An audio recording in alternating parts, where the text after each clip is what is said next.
Hello everyone, this is Soni and welcome back in my YouTube class any study. तो जो आज का video है उसमें मैं टेंस के बारे में बताऊंगी। आज का जो टेंस का टॉपिक है वो है पास्ट टेंस। मैंने प्रेजेंट टेंस का वीडियो बना दिया है, तो आप चैनल में जाके प्लेलिस्ट में जाइए, वहाँ पे आपको प्रेजेंट टेंस के चारों टाइप के वीडियो मिल जाएंगे। तो वीडियो को स्किप मत कीजिएगा, वीडियो को लास्ट तक देखिएगा और जो न्यू व्यूअर्स है वो चैनल को सब्सक्राइब कर दीजिएगा ताकि मेरा कोई भी वीडियो आए तो आपको उसका नोटिफिकेशन पहले मिले। So let's start and please don't skip. Past tense मतलब भूतकाल, यानी कि जो बीत चुका है, ठीक है ना, उसे हम लोग क्या कहते हैं, पास्ट टेंस कहते हैं। जो बीत चुका हो, जो कल हो चुका है, फिर उसके पहले जो हो चुका है उसे हम लोग पास्ट टेंस कहते हैं। जैसे प्रेजेंट टेंस 4 टाइप के होते हैं, वैसे ही पास्ट टेंस भी 4 तरह के होते हैं। First tense simple past tense, continuous past tense, perfect past tense and perfect continuous past tense. तो हम इन चारों को पढ़ेंगे, हम एक एक करके सबको बताएंगे। तो आज जो हम लोग पढ़ने वाले हैं वो है सिंपल पास्ट टेंस, ठीक है। आज हम लोग सिंपल पास्ट टेंस के बारे में जानेंगे। सिंपल पास्ट टेंस का स्ट्रक्चर क्या होता है? सिंपल पास्ट टेंस का स्ट्रक्चर होता है subject plus V2। Subject plus V2 क्या होता है सिंपल टेंस का स्ट्रक्चर? सब्जेक्ट एस का मतलब यहाँ पे सब्जेक्ट और भी का मतलब वर्ब। तो हम हर जगह सब्जेक्ट और वर्ब को एस और भी लिखेंगे, तो यहाँ पे आप लोग कंफ्यूज मत होइएगा। एस का मतलब सब्जेक्ट और भी का मतलब वर्ब।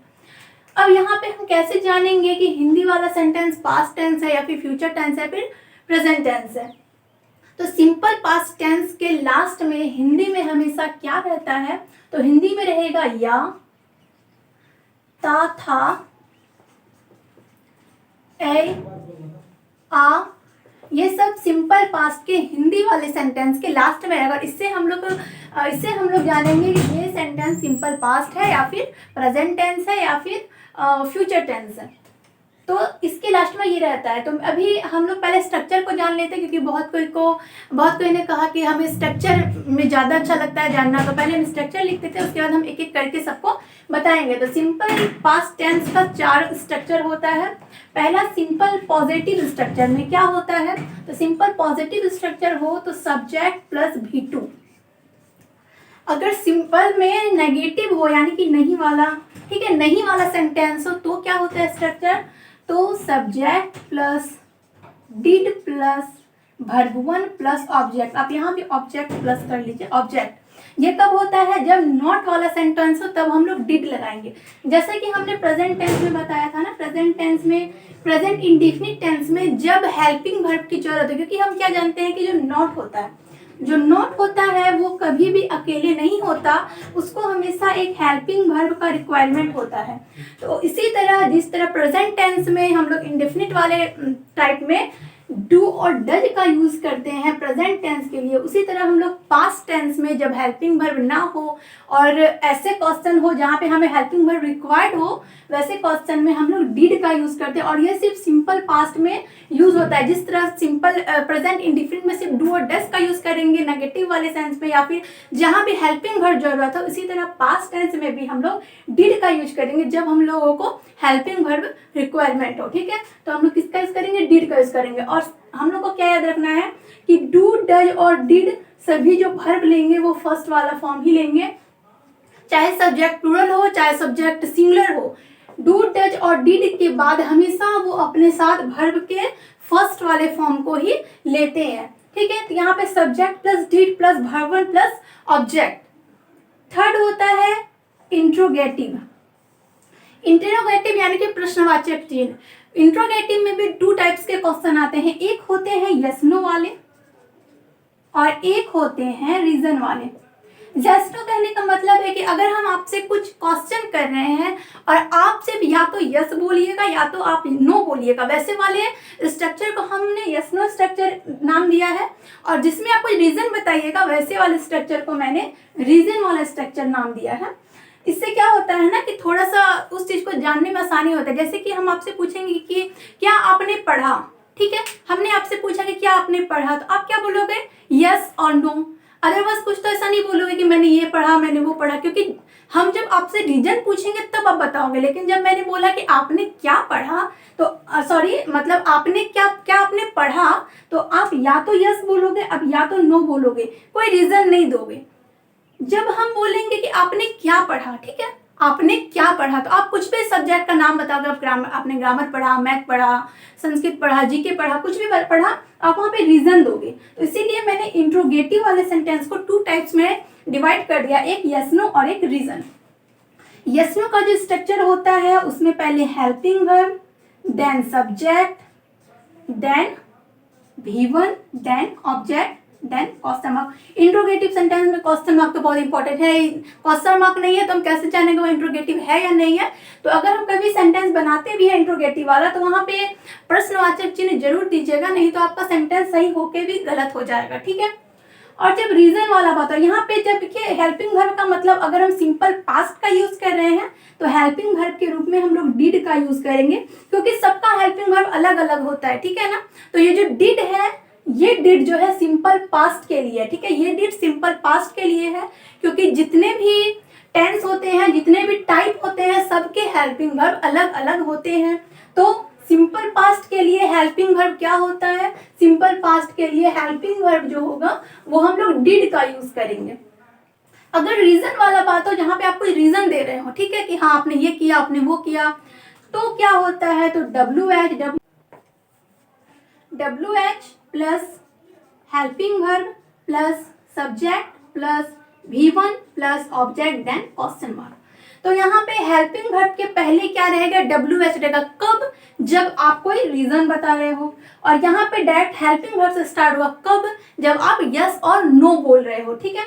तो ये हमारा स्ट्रक्चर हो गया। और हेल्पिंग वर्ब का बात करें तो सिंपल पास्ट, तो हमने तभी से हम बता रहे हैं क्या, कि सिंपल पास्ट में हेल्पिंग वर्ब जो होता है वो कौन सा हेल्पिंग वर्ब यूज करेंगे, हम लोग डिड को यूज करेंगे। और डिड कौन सा फॉर्म लेता है वर्ब का, डिड जो होता है वर्ब का फर्स्ट फॉर्म लेता है, ठीक है। डू डज डिड तीनों ही फर्स्ट फॉर्म लेता है। डू डज प्रेजेंट इंडेफिनिट में यूज होता है और डिड सिंपल पास्ट टेंस में यूज करते हैं हम लोग। अब हम लोग कुछ सेंटेंस लेंगे और हम लोग उसे एक एक करके देखेंगे और उसका आंसर भी देंगे, तो वीडियो को स्किप मत कीजिए।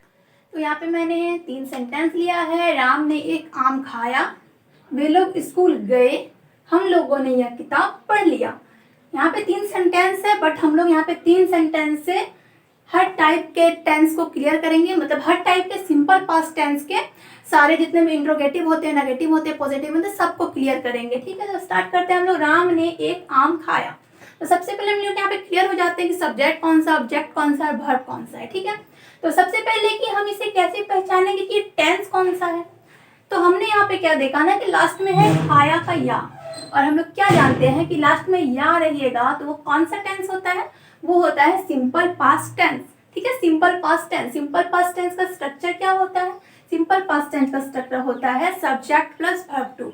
चलिए, अब जो राम है, राम यहाँ पे क्या है, राम सब्जेक्ट है। आम क्या है, आम यहाँ पे आपका ऑब्जेक्ट है। और खाना क्या है, खाना यहाँ पे जो है वर्ब है। तो राम ने एक आम खाया, subject plus verb two, subject Ram, Ram ate a mango, Ram ate a mango, Ram ने एक आम खाया। अब इसका हम नेगेटिव कैसे बनाएंगे कि राम ने एक आम नहीं खाया, राम ने एक आम नहीं खाया, तो क्या हो जाएगा कि राम। अब हम लोग हेल्पिंग वर्ब के रूप में किसका यूज करेंगे, तो सिंपल पास्ट में जब हेल्पिंग वर्ब रिक्वायरमेंट हो तो हम लोग डिड का यूज करते हैं, ठीक है। तो राम डिड, डिड नॉट, या फिर इसको डिडंट बोलिए या फिर डिड नॉट बोलिए, ठीक है, डिडंट या did not. Ram did not, अब इट होगा या इटेन होगा या एट होगा, तो डिड का फॉर्म यूज करेंगे। तो हमने क्या बताया था कि डू डज और डिड के साथ V1 यूज होता है, तो इट हो जाएगा Ram didn't it a mango, क्योंकि यह मैंगो पे हमने ऑब्जेक्ट लिया है ना। चलिए, अब नेक्स्ट सेंटेंस है कि क्या राम ने खाया, या फिर क्या राम ने एक आम खाया। तो जैसे कि मानिए कि आपका नाम राम हो और हम आपसे पूछ रहे हैं कि क्या राम ने आम खाया, तो राम क्या बोलेगा, या तो यस या तो नो। अदरवाइज कोई रीजन तो नहीं देगा ना कि मैंने ये खाया, मैंने वो खाया, बस वो बोलेगा यस और नो। यानी कि helping verb plus subject plus V1 plus object then question mark. तो हम लोग स्टार्ट करते हैं। Helping verb did, did Ram eat a mango, did Ram eat a mango question mark, ठीक है। इसका मतलब क्या हो गया, क्या राम ने आम खाया, क्या राम ने एक आम खाया, did Ram eat a mango, next question अगर हम लोग बोलेंगे राम ने क्या खाया, ठीक है, अगर कोई राम है, हम उससे पूछ रहे हैं कि राम ने क्या खाया, तो राम रीजन बताएंगे ना कि जो भी खाया मैंने वो, राम वो रीजन बताएंगे, ठीक है। तो राम यहाँ रीजन बताएंगे, इसीलिए हम लोग यूज किसका करेंगे, तो बस कुछ नहीं करना है, यस नो हो तो हेल्पिंग वर्ब से स्टार्ट होगा, अगर रीजन हो तो बस हेल्पिंग वर्ब के पहले क्या लगा देना है, हमें WH लगा देना है, ठीक है। तो यहाँ पे याद रखना है, रीजन एक्स्ट्रा में ऐड हो रहा हो तो हम एक्स्ट्रा में WH लगा देंगे, एक्स्ट्रा में कुछ ऐड ना हो रहा तो हम सीधा हेल्पिंग वर्ब से स्टार्ट करेंगे। तो राम ने क्या खाया, what did Ram eat, question mark, what did Ram eat, question mark, ठीक है। अब नेक्स्ट सेंटेंस है वे लोग स्कूल गए, वे लोग स्कूल गए, ठीक है, तो क्या हो जाएगा, दे। अब देखिए वे लोग, दे सब्जेक्ट हो गया, स्कूल ऑब्जेक्ट हो गया, गए मतलब जाना हमारा वर्ब हो गया, ठीक है। तो क्या हो जाएगा, जाना का गो वेंट हो जाएगा, ठीक है। तो दे वेंट। अब यहाँ पे टू प्रीपोजिशन लगाएंगे, क्यों, क्योंकि गो के साथ टू प्रीपोजिशन लगता है, ठीक है ना। तो गो टू प्रीपोजिशन लेता है, इसलिए हम लोग टू लगाएंगे, वेंट टू स्कूल। बट हमें याद भी रखना है, मैंने आर्टिकल के वीडियो में बताया है कि जैसे कि हम टहलने जाते हैं ना, तो हम लोग बोलते हैं गो फॉर अ वॉक, हम लोग पिकनिक करने जाते हैं तो गो फॉर अ पिकनिक, हम लोग तैरने के लिए जाते हैं तो गो फॉर अ स्विम, ठीक है। तो दे वेंट टू स्कूल, मतलब कहने का मतलब है कि अगर उस सेंटेंस में के लिए आ जा रहा है ना तो वो फोर लेगा, और अगर के लिए नहीं आ रहा हो तो वो टू लेगा। गो के साथ ये दो कंडीशन याद रखिएगा, के लिए आ रहा हो तो वो फोर लेगा, और के लिए ना आ रहा हो तो वो टू लेगा, ठीक है। तो दे वेंट टू स्कूल, वे लोग स्कूल नहीं गए। अब नहीं आ रहा है तो हमें क्या लगाना है, डिड लगाना है। तो क्या हो जाएगा, they didn't go to school, they didn't go to school, वे लोग स्कूल नहीं गए। नेक्स्ट हम लोग बोलेंगे क्या वे लोग स्कूल गए, हम लोग बस क्वेश्चन कर रहे हैं उससे कि क्या वे लोग स्कूल चले गए, तो जिससे आप पूछेंगे वो क्या बोलेंगे, या तो यस या तो नो, अदरवाइज तो कुछ बोलेंगे नहीं। तो रीजन यानी कि यस नो, सॉरी यानी कि यस नो, यस नो मतलब हेल्पिंग वर्ब। तो क्या हो जाएगा कि did they go to school, did they go to school, question mark.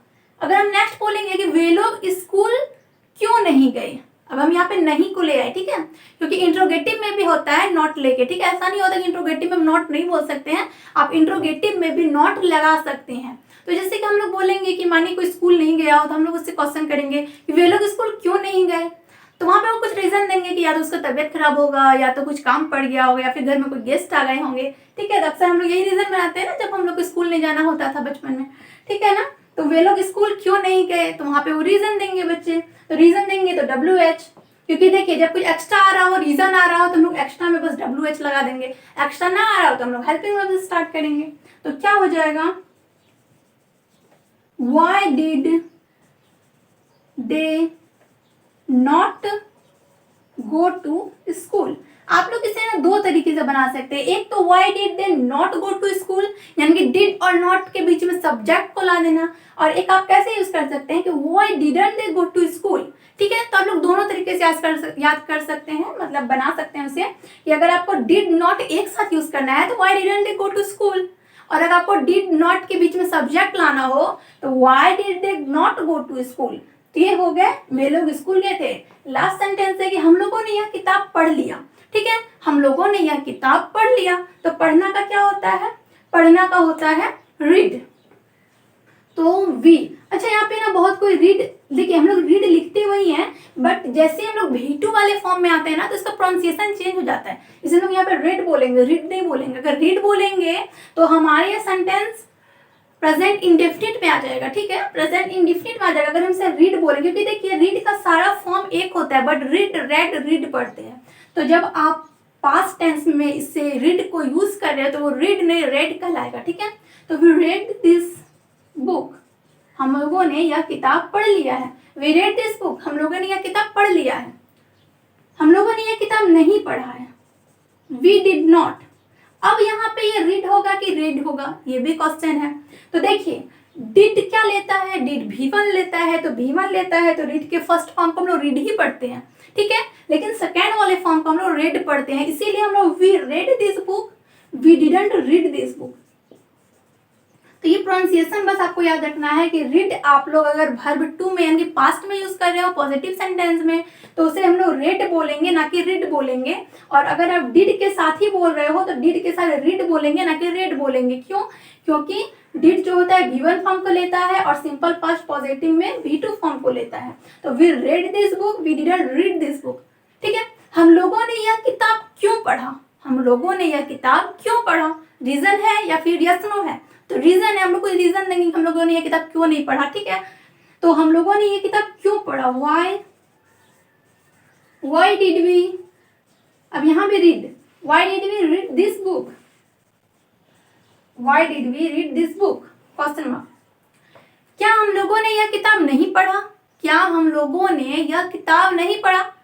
या तो यस या तो नो, इसके अलावा हम कुछ रीजन नहीं देंगे, यानी कि हेल्पिंग वर्ब से स्टार्ट होगा, यानी कि यस नो वाला क्वेश्चन है कि क्या हम लोगों ने, यहाँ पे इतना जगह नहीं था कि हम हिंदी वाला सेंटेंस भी लिख पाते, तो आप लोग, हम बाबा रिपीट कर ही रहे हैं, तो आप लोग कोई भी अगर मेरे वीडियो का नोट्स भी बनाते हैं तो उसके लिए पहले थैंक यू। और हाँ, आप लोग ना जैसे ही जो भी सेंटेंस बोलेंगे ना आप लोग पर नोट कर लीजिएगा। ठीक है, और वीडियो तो है ही अपलोड, आप लोग कभी भी वीडियो देख सकते हैं, वहाँ पे आप स्किप कीजिए, वहाँ पे आप टाइम बढ़ा के देखिए, क्योंकि वहाँ पे तो आपको जब भी मन किया नोट्स बना सकते हो, सेंटेंस भी वहाँ से लिख सकते हैं। ठीक है, तो क्या हम लोगों ने यह किताब नहीं पढ़ा? तो क्या हो जाएगा यहाँ पे?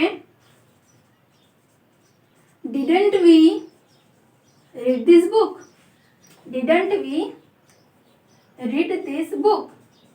और एक तरीके से और कैसे बोलेंगे? Did we not read this book, did we not read this book और didn't we read this book. तो ये कुछ 3 सेंटेंस थे जो मैंने लिया। आई होप आप लोगों को ये सारा टेंस का टाइप क्लियर हो गया होगा। सिंपल पास्ट का चारों टाइप, पॉजिटिव, नेगेटिव और इंट्रोगेटिव। ठीक है, इंट्रोगेटिव में यस नो, रीजन, और इंट्रोगेटिव में नेगेटिव सेंटेंस भी होता है, ये भी हमने आज जाना। तो अगर आपको मेरा वीडियो अच्छा लगा तो वीडियो को लाइक कीजिए, चैनल को सब्सक्राइब कीजिए एंड ज़्यादा से ज़्यादा शेयर कीजिए। कल के वीडियो में हम लोग पढ़ेंगे पास्ट कंटिन्यूअस टेंस के बारे में। ठीक है, पास्ट कंटिन्यूअस टेंस के बारे में हम लोग कल के वीडियो में पढ़ेंगे। तो अगर आपको पास्ट कंटिन्यूअस टेंस के बारे में जानना है तो कल का वीडियो फिर जरूर देखिएगा।